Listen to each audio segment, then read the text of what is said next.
Well, folks, it's never easy. Our last time out tore us up, man. That water, 3.5 foot rollers. I mean, every one of our lines got popped, tangled up, or whatever. And we had to wind up, didn't want to tie anymore out in that rough water, so we just came on in. But my bag got wet. Came over the top. You can see I got enough trailers. I thought I was going to be short on trailers, but I got a ton of trailers. And 3/4 ounce jig heads, I thought I was going to run out of those. But I got 25 there, and I got about another 25 in there. I even have some 7/8 ounce jig heads. I don't like them, but I have them if I need them. And then the number 4 hooks, somehow or another I doubled my order. I got about 200 of those. So I think I'm set as far as the inventory of what's needed to do the lake patrol. This is the ones on this international orange right here. This is a good one right here. And then I also like these greens, these bright greens and bright orange tails. Even my lure covers got wet. I mean, everything got wet in the boat. I may have to want to break down and buy a bilge pump, because we took on a lot of water in that rough weather. You can see things are still wet.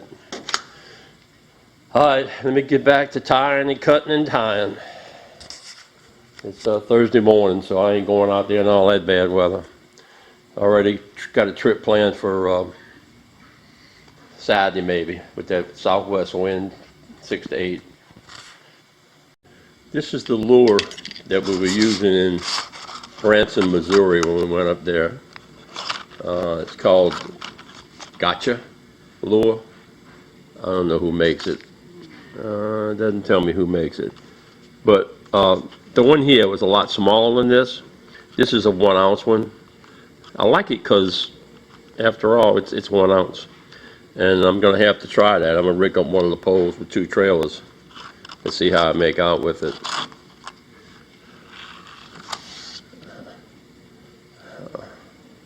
Alright, I dried all those off.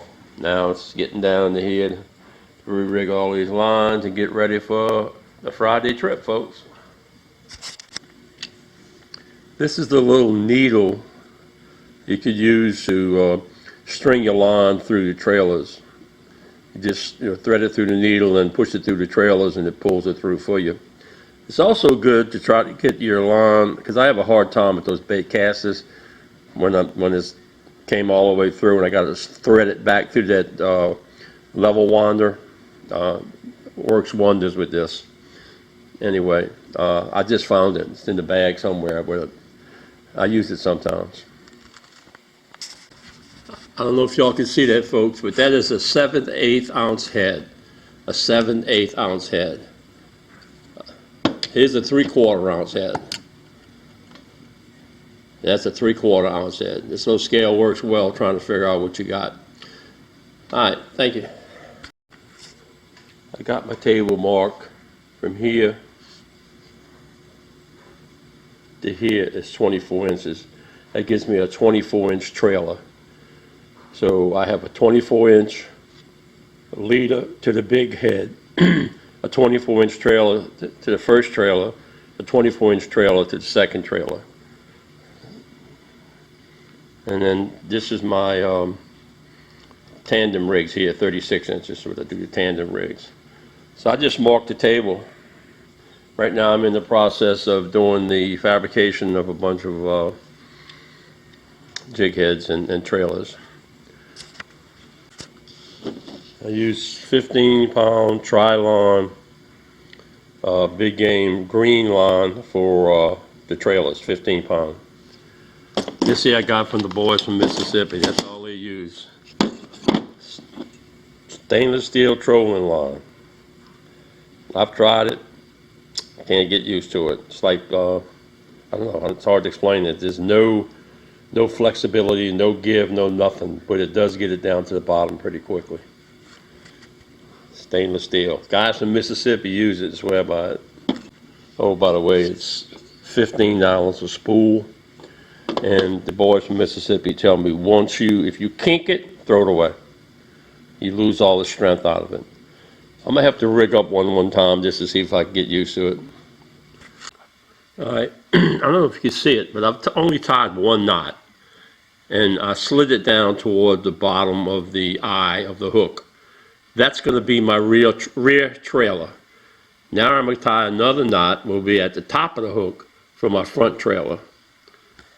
So what's happening is this line you see here is actually going to pass through the front trailer and tie on to the second trailer. As a good fisher person, I am multitasking. As you know, Oneofthepack's out of town, so now I'm also doing the laundry. Come on back, baby, I miss you. Laundry day and tackle. One more little tip. It's a lot easier to shove the leader through here back toward the tail than it is going from the tail to the front. This blocks your way of getting it in. So before you tie anything, string it on there, then tie it, then pull your lure back. Alright folks, that's just 5 rigs. 1, 2, 3, 4, 5. There's the front trailers down there. That is the front trailers. And that would be the rear trailers. Now I've only made 5 of them, so that's just gonna fix the 5 rods I have, and I'm already tired of making them, so I'm gonna have to try to make a few more so I can make it a little easier. I still would have to tie them onto the jig head. Normally I would tie it directly to the jig head and put another leader from the jig head to the Power Pro. I think I'm gonna change it up and just use the Power Pro to the jig head, see how that works out. Save one less knot.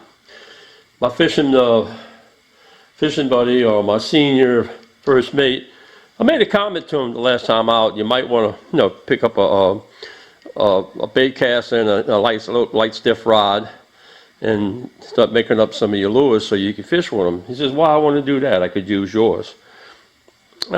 Okay, I'll buy that. But you better start learning how to tie them and get some rigs made up before we go out, because you're gonna have to learn sooner or later. So, senior first mate, hint. Alright folks, I've been at it for about an hour. Got 2 rigs rigged up. Other 3 trailers there, I'm going to put them together. Every time we go, we lose minimum 5 heads, 10 trailers, 10 hooks. So it gets to be a little bit expensive, but it's not bad. But the thing of it is, if you're not playing Russian roulette with the bottom, the hang-ups on the bottom, and on the fallen tide, the hang-ups on the pilings, then you ain't in the strike zone.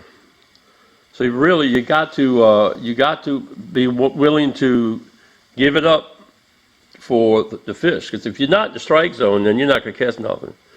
So you have to play Russian roulette with the bottom, and on the fallen tide, it's really bad. You have to play Russian roulette with the pilings.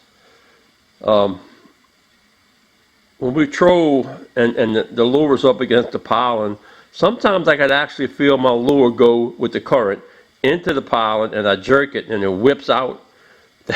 That's when I get the big girls. But like I said, you go through a lot of gear, but it's worth it.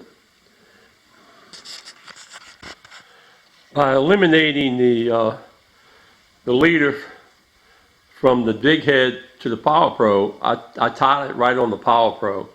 That does a couple things. It eliminates a knot.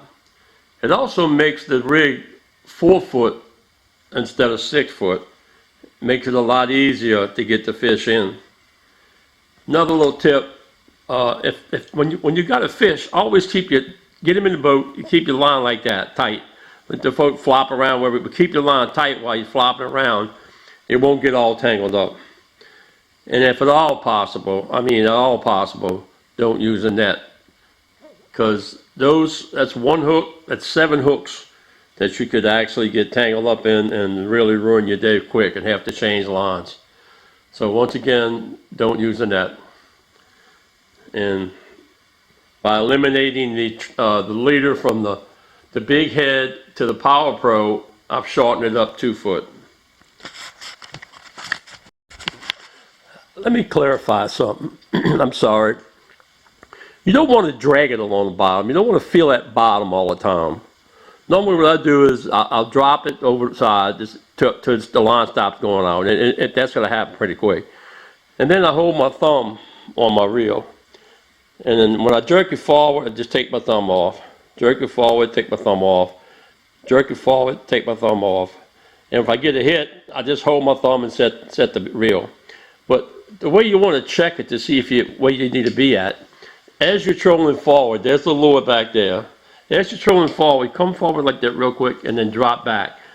If you don't feel a little tug that you're close to the bottom, you're in the wrong spot. You don't want to feel the bottom all the time, but you want to be as close as you can to it. And I just, if I don't feel nothing, I leave more line out. I keep leaving line out until when I move forward like that, hold it, and then drop it back real quick. I feel the bottom. I know I'm in the right strike zone. Don't want to drag the bottom all the time. All right, the 5 trolling rigs are done. I came over here. I made 2 extra, and my hands started cramping up. So I'm gonna wait off and rest up a little bit, and I'm gonna do probably 4 or 5 more, so I'll have them. The biggest problem is how do you store them without them getting all tangled up? That's the main thing. How do you store them and not get all tangled up? Check out the end of the video. I got some information on Lake Pontchartrain. I drove across it.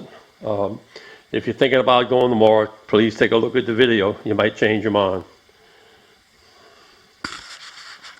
Whenever I start cramping up, and I'm cramping up pretty good right now, I take these pickle ice, they call it, and once I take that, it knocks it out pretty quick, folks.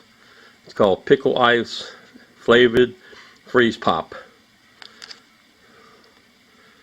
Good for cramps.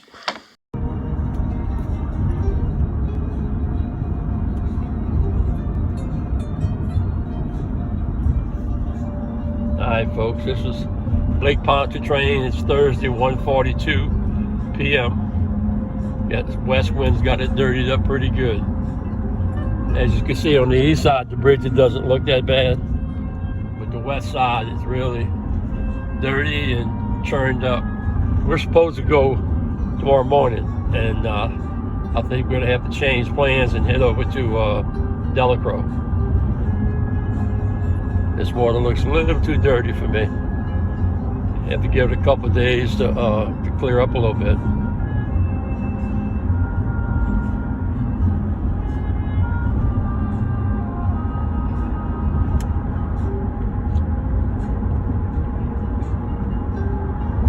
Yeah, I don't see any boats out here today.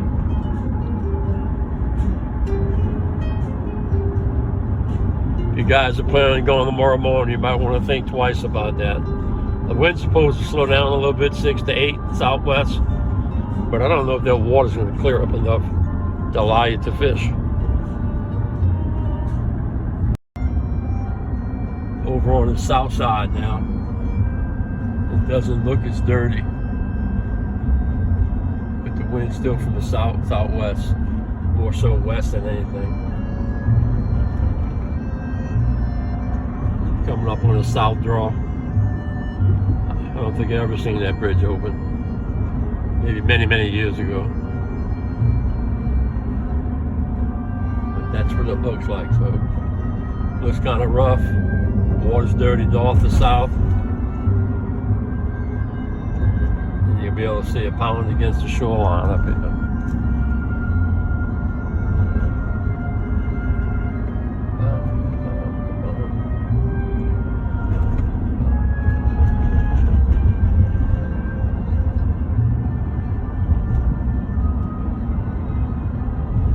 Got some people fishing on the shoreline over here. Can't be that bad. You can see the waves hitting the shoreline up there, right here. So it's kind of rough out there, folks. Like I said, if you're going to fish it tomorrow, you might think twice.